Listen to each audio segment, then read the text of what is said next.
Good morning po mga abyan, mga amigo. So, ngayong araw magluto tayo ng adobong takway. Ayan, so gisahin natin. So, may lagyan natin yan ng bagoong. Bagoong yung partner niya.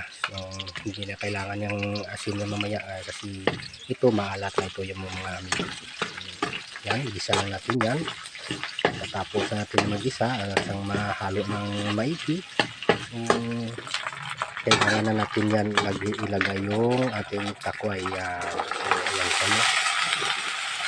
Pagtapos yan, haluin na natin ng kunti at lagyan natin ng mga sangkap nya. So ayan na mga amigo. Ayun, lagyan natin ng magic sarap. Yan, isang buo ng magic sarap at saka oyster sauce. Pagkatapos natin lagyan ng oyster sauce, lagyan na natin ng pamintang powder. So ayan na, lagyan na natin ng pamintang powder at saka yung tuyo. Yan, so kunting tuyo lang mga amigo.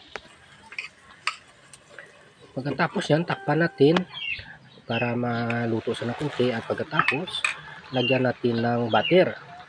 Ayan, lagyan natin ng butter yan para mabango yung ating adobo. Pagkatapos natin lagyan butter, ayan, lagyan na natin ng kunting suka lang. So hindi na natin kailangan ng asin kasi maalat na yung mga sahog natin. At pagkatapos luto na yan mga amigo. Ready to eat na. So kain na tayo. Ayan yun, yan yung finished product na. Kakain na si amigo. Yan, napakasarap sigurado. Si busog naman sa amigos. Simpleng ulam, 50 pesos na yung budget. Good for 5 person niya. So napakatipid na ulam natin mga amigo. Thank you very much.